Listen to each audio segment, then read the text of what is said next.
প্রিয় বন্ধুরা, তোমরা যারা আমার ভাই বোন রয়েছো, 3 মাস হয়ে গেছে তোমাদের কলেজের মেরিট লিস্ট প্রকাশিত হয়নি এবং দুর্দান্ত এই মুহূর্তে আরও একটি চমক দিল রাজ্য সরকারের তৈরি এই WBCAP ক্যাপ, যেটা দেখলে তোমরাও রীতিমতো অবাক হবে যে এই রকম ধরনের পরিস্থিতি আবার তৈরি করতে পারে এই রাজ্যের তৈরি সেন্ট্রালাইজ অ্যাডমিশন পোর্টালে। সত্যি আমি তো অবাক এবং তোমরাও অবাক এবং তোমাদের চিন্তা তো রয়েছে। জানি না যে এই চিন্তার অবসাদ কবে ঘটবে।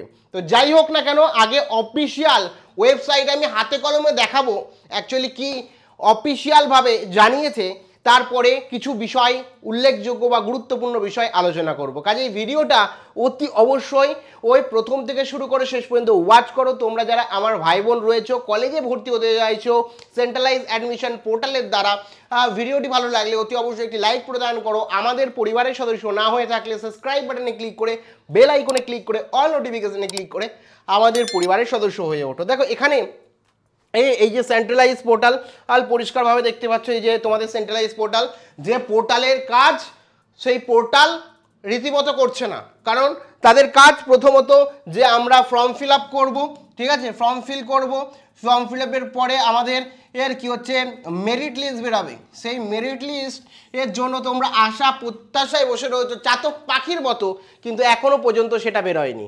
অবশেষে এ অ্যাকচুয়ালি কি বললো, তোমরা যদি এখানে অফিসিয়ালভাবে এই যে নোটিশ বোর্ড আছে, নোটিশ বোর্ডে যদি যাও, ঠিক আছে, নোটিশ বোর্ডে যদি যাও পরিষ্কারভাবে দেখতে পারবে এখানে আরও একটি বিষয় দিয়ে আছে, লাস্ট ডেট অফ রেজিস্ট্রেশন। মানে ফার্স্ট পেজের রেজিস্ট্রেশন এতটা বাড়াবে, মানে আমার মনে হয় না দেশের কোনো রাজ্যে কোনো পোর্টালে এতদিন ধরে কলেজ অ্যাডমিশন হয়েছে।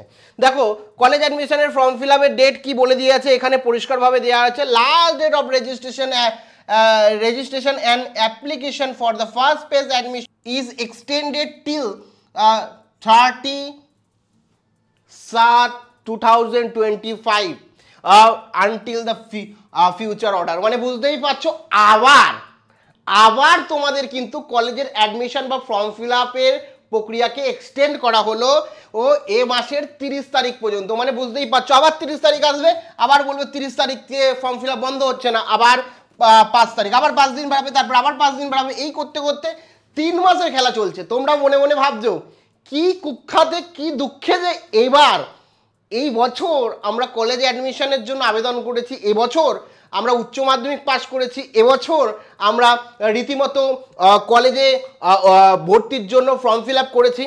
কারণ তোমাদের হাতে তো কোনো কিছু নেই। তোমাদের হয়তো বাবার যদি অনেক বেশি টাকা থাকে তাহলে হয়তো তোমরা প্রাইভেট কলেজে ভর্তি হতে পেরেছো, কিন্তু যারা খুব একটু মধ্যবর্তী ঘরের ছাত্রছাত্রী যারা স্বপ্ন দেখছে কলেজে ভর্তি হবে, তাদের স্বপ্নর ওর মধ্যে কোথাও না কোথাও জল ঢেলে দিচ্ছে এই কলেজ অ্যাডমিশন এবং ওবিসির এই চক্রান্ত, যার কারণে ভর্তি কবে হবে তো তার নেই। যদি ফর্ম ফিল আপই চলে 2 মাস ধরে 3 মাস ধরে, তাহলে কলেজের ভর্তির প্রক্রিয়া তো 1 বছর ধরে হবে, 1 বছর ধরে হবে। ভাবতেই পারছো, মানে বলার কিছু নেই। বাদ বাকি এটাই অফিসিয়ালভাবে জানিয়েছে আমাদের সেন্ট্রালাইজ অ্যাডমিশন পোর্টাল, সেটাই তোমাদের জানালাম। বাদ বাকি তোমাদের কি মতামত রয়েছে অবশ্যই জানাও। আমি মানে বলার কিছু নেই আমার, তোমাদের কি মতামত রয়েছে। তোমরা কলেজে ভর্তি হবে, তোমরা কলেজে ফর্ম ফিল আপ করেছো, তোমাদের মেরিট লিস্ট বেরোবে, তোমাদের মতামত আমি জানতে চাই। প্রত্যেকে কমেন্ট সেকশনে নিজেদের যা মনে হচ্ছে এই মুহূর্তে, রাগ হচ্ছে আমি জানি, যেটাই হচ্ছে না কেন কমেন্ট সেকশনে আমাকে জানাও তোমাদের মনোভাব কি, আমি জানতে চাই।